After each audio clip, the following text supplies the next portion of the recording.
Welcome to Forward Ever, Leading in Challenging Times, presented by Worth Wealth Management, a weekly conversation with area leaders about how to persevere during uncertain times. Now here's your host, Gary Shorman.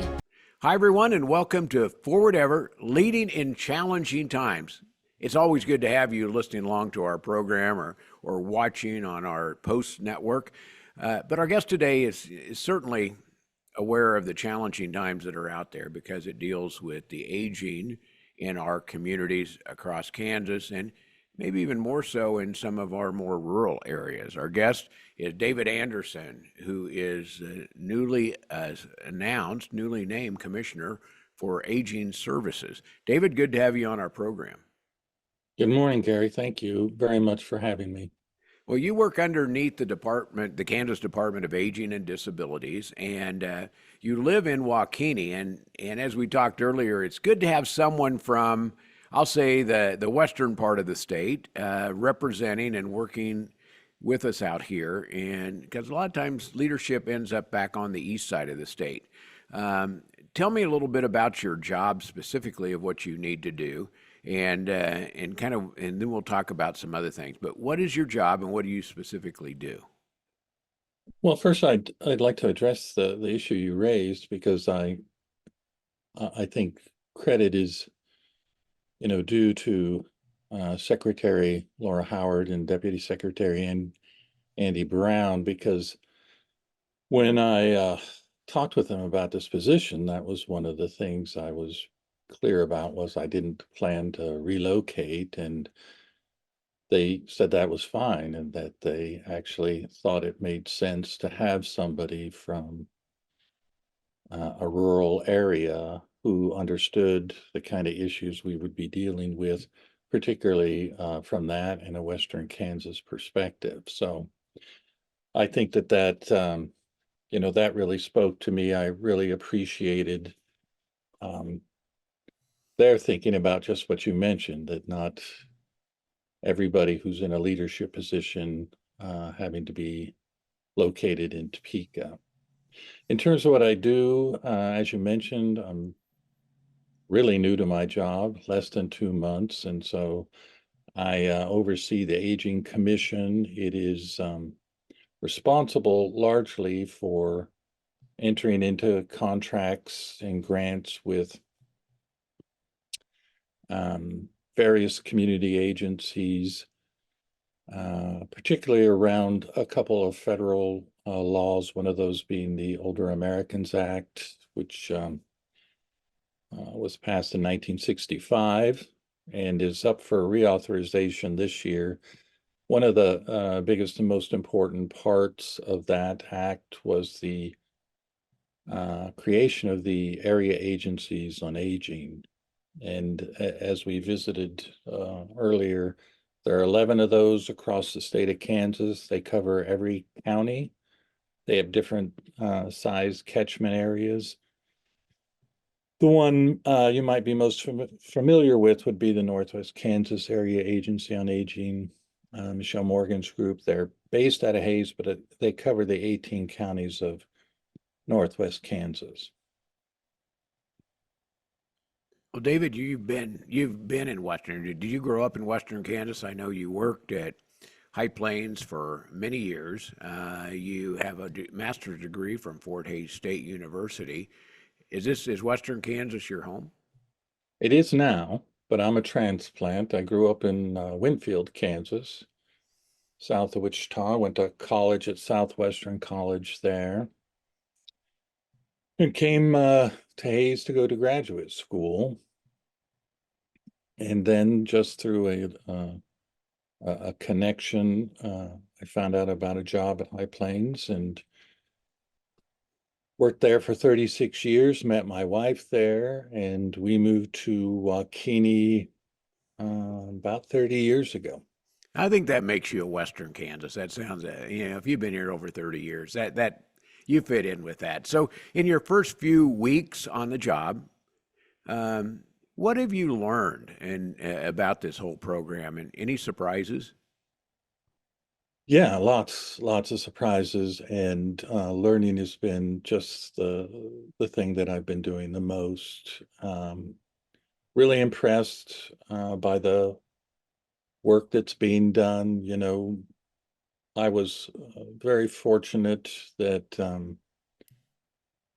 both of my parents uh, aged well.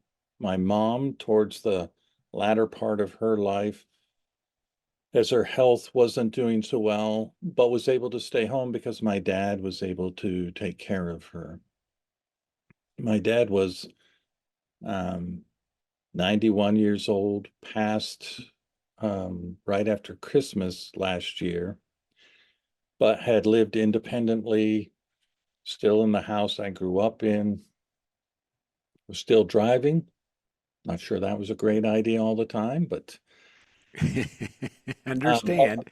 yeah, yeah, but took a fall and literally went from being independent and fully functional one day to just having a progression of health issues and 6 months of being, in a hospital and then a rehab center and then in a skilled nursing care facility. And then we lost him. So one of the things I tell people all the time is I wish I had known then what I know now about the services that are and resources that are available to people who are dealing with aging parents, or even as they are are getting ready to approach that age themselves. I'll be 61 this summer, and I've learned a lot about what I need to be preparing for. And so, what I would say to people primarily is, if you're dealing with a loved one or you're approaching that age, reach out to your area agency on aging. They are a wealth of information, resources, services. As I have traveled the state and met with the staff of the AAAs, I'm just always really impressed with the work that they're doing. I was in Topeka last week at Jayhawk AAA there, and they had volunteers coming in to help seniors with their taxes. And so they had quite a list of people showing up on the 2 days that they had volunteers there, to get help being able to do their taxes and get them turned in. Well, David, one of the things I know, and because I have a mom that's in that category, my dad sounds a lot like story with your dad. When you get to that age, and the complexity of everything being on a computer, that sort of interconnection makes it hard for I guess, the older individuals in our state to be able to do what they want to do. And yet, all that aside, they all want to live in their homes for as long as they can. What what can the uh, what can the aging services do to help make that happen? Because overall, I think that not only saves on expense for the state, because as we all know, living in a home that you're paying, it costs a lot of money for the state that way as well. But what can the state do to help people stay at home longer?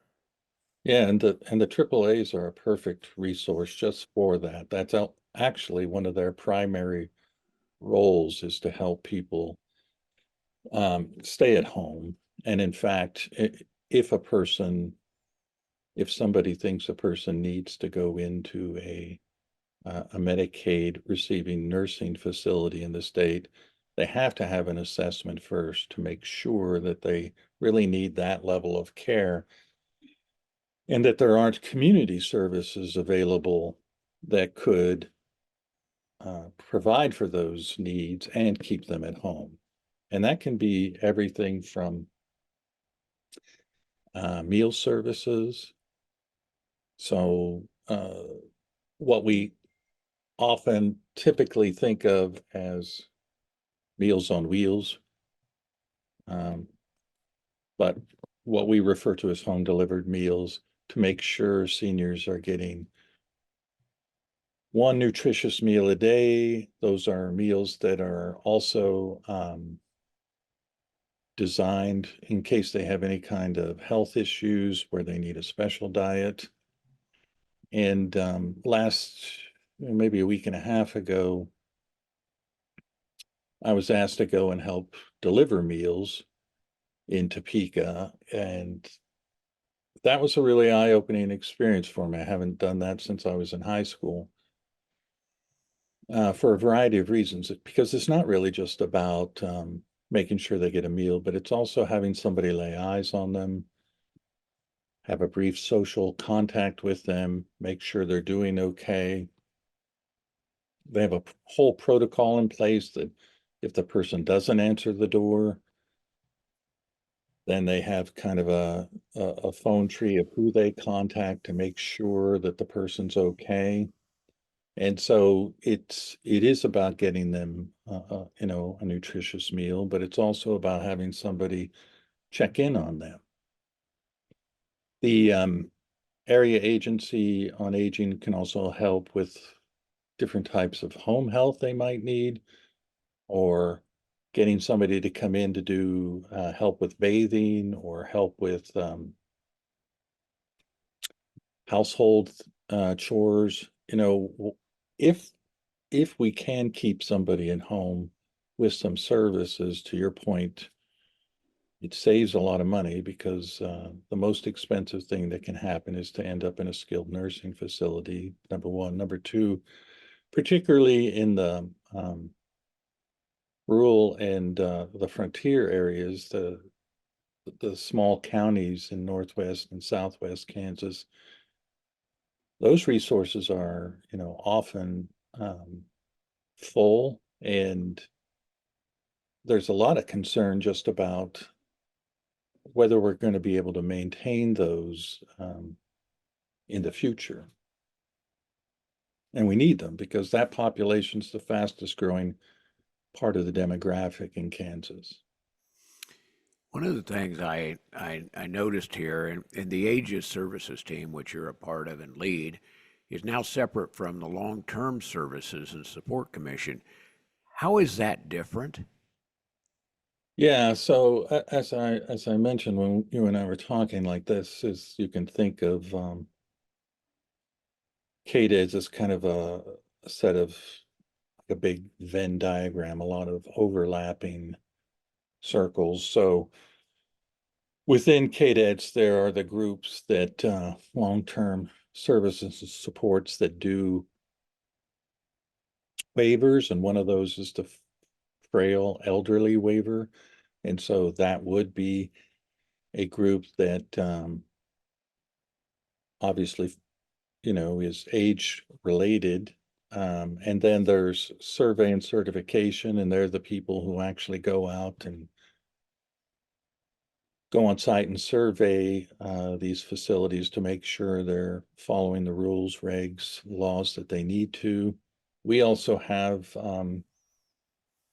staff in aging that are working on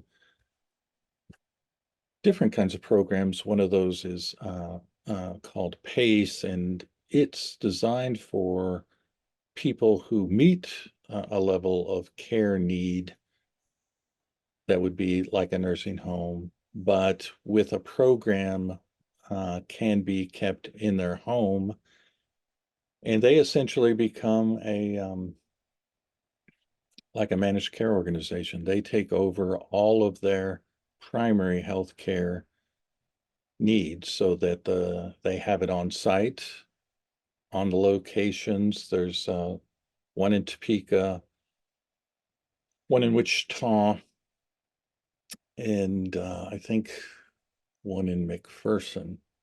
And part of that idea is always looking for new models of how to intervene with people in ways that keep them as independent and living at home as long as possible.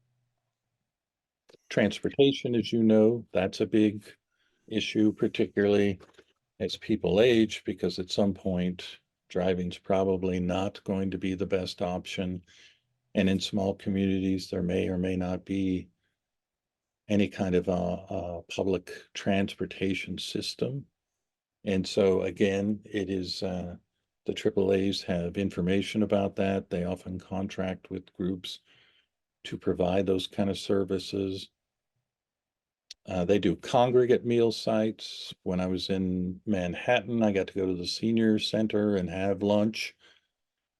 And again, its primary role is to serve a nutritious meal, but it was very clear early on in that experience that many of those people, it was important for them to show up to that site because they were going to see their community and they were going to go see people, their friends, and have that opportunity to socialize.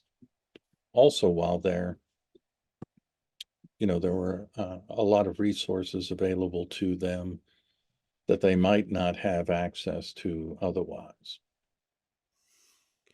Our guest today on Forward Ever is David Anderson. He's from Waukene, has recently been named to serve as the Commissioner for Aging Services. And David, when we come back from the break, I'd like to talk a little bit about the priorities. You've been in the job now for a few weeks, almost 2 months if I add up things right. But when we come back, I want to talk about the priorities you see as you head up this new area of taking care of so many people in our state. Our program today is brought to you by Worth Wealth Management. We'll be back after this. The most successful investors are those that can keep their emotions in check and take a longer-term view at what portfolios will be worth 3 to 5 years down the road. I'd say that's the most important in determining what investor outcomes are.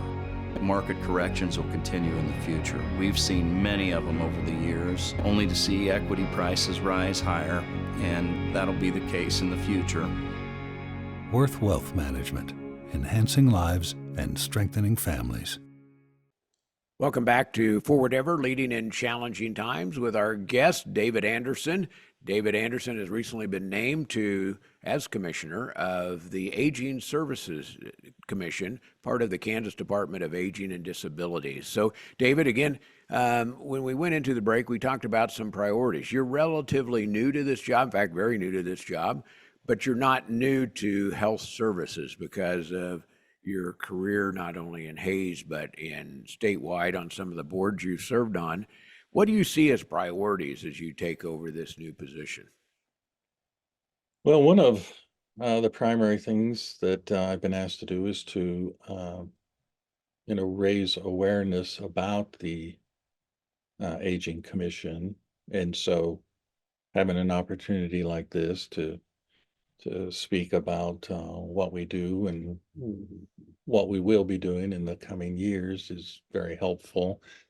We've got a few big things. We're currently functioning under a state plan on aging that expires in September of 2025. So we have begun the process of writing the next 5-year plan for what the state will be doing to meet the needs of the aging population. And that will include setting up some town hall meetings, sending out surveys to both seniors and community agencies and caregivers to help identify what things are going well and what things aren't, and where the gaps are that we need to be looking at addressing. So we have that coming up.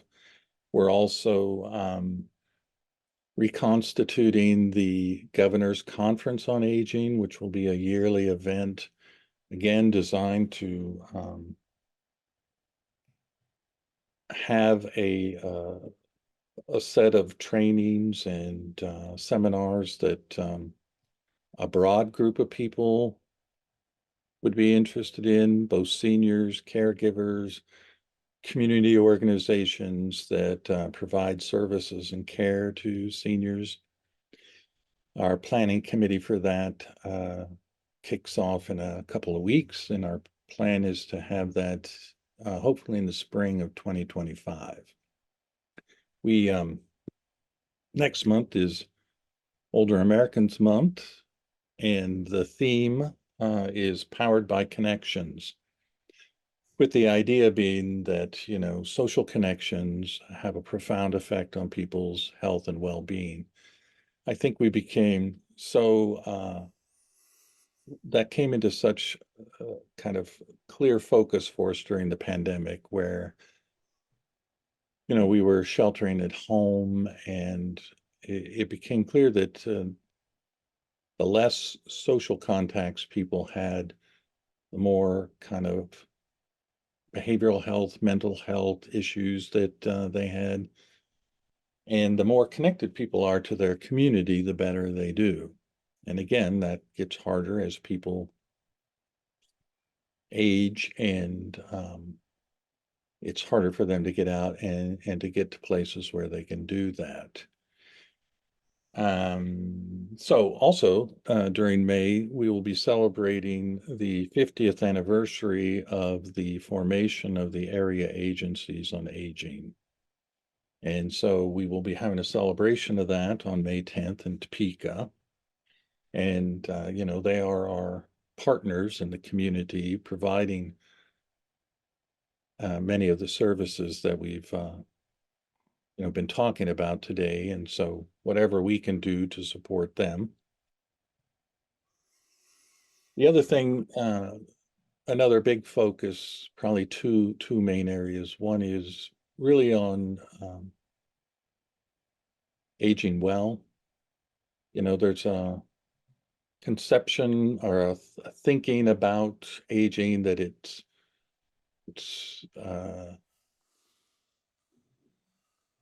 tough, right? And we want to make sure that people understand that there's a lot that can be done to help people age well. And so we want to do a lot of work on the kind of things people can do to make sure that they are taking care of themselves in ways that will help them stay at home and independent as long as possible. And then another thing that we do a lot of is really kind of out of what's called the Senior Medicare Patrol. It's a program designed to educate and provide resources to Medicare beneficiaries to protect them from Medicare fraud. It doesn't seem like we get through a week where we learn about another scam that's being perpetrated against senior citizens, oftentimes under the guise of Medicare issues. One that came up recently was people were being contacted and told they had free arthritis kits for seniors, and all they needed to do was give them a little information, including their Medicare number and some personal information, when of course that's really just designed to get that information and then perpetrate Medicare fraud. It cost the federal government $60 billion a year, Medicare fraud does. And so, we're working hard to educate people about specific scams when they occur, but also just protecting their Medicare information like they would their Social Security or credit card information, and making sure they're not giving that out to people, and helping them understand, Medicare's never going to call them and say, hey, it's us, the federal government, give us your Medicare number. They know that. So they're not going to call and ask you for that. But to help people understand how to differentiate what might be legitimate and not legitimate, and then to contact, again, the AAAs if they get a call like that, because they can help them know whether or not that's a legitimate issue. And they, David, that's one thing that you and I can figure out. But as somebody that's 90 years old, that gets to be a lot harder to do. So as we do this and go there, so one of the last things I want to ask you as we wrap up is somebody, your neighbor. If it's your parent, you can say, we need help for our parent, but sometimes it's a neighbor next door. You say, this person needs help. Maybe it's a friend, maybe it's an associate. Where do they go to get into the system to at least get the information that you're talking about to be helpful for that person that's aging? And maybe it's people that are just getting into it and say, I want to get started thinking about this instead of having my kids do it. Where do they go? Yeah, I would again recommend, contacting your local area agency on aging. They they're kind of designed to be a hub of resources and information. And even if you ended up asking them a question that didn't really fall directly under kind of what it is that they do, they will make sure to connect you to somebody who has that information. They are a wealth of resource. When I was in Manhattan meeting with the AAA there, I got to talk to their board president, and her name was Linda Morse, and that's how she got involved with them. Was she was getting ready to retire, contacted the AAA to get information on Medicare, and that's part of what they do is counsel people on all their options that are available, because to your point, it's complex. And she was so appreciative and impressed by the experience she had there that she went to the executive director and said, how can I become involved? And so she joined their board and now is their board president. And so I would start with the AAAs. You can always reach out to KDADs. You can go to our website where you can contact us. And again, we'll make sure you get to the people you need to get to in order to get your questions answered. David, thanks so much for jumping out of your schedule. I know you're busy getting started with your new position there. Appreciate you being a part of it, and hope we follow up maybe in a little while and see how things are going maybe a year from now, and some of those projects you've been able to not only take on, but maybe make some big improvement is, because the seniors in our state are so important, and being able to take care of them is just as important. So David, thanks, and congratulations on the new position as Commissioner for Aging Services. Gary, thank you very much, and I'd be happy to come back and visit with you some more. Have a wonderful rest of your day. All right, you too. Hey, Forward Ever, thanks for listening. The program is brought to you by Worth Wealth Management, where you can live with confidence. I'm Gary Shorman. Thanks for joining us for Forward Ever, Leading in Challenging Times, presented by Worth Wealth Management. Join us right here next week for another episode with host Gary Shorman. Until then, remember to move forward ever, backward never.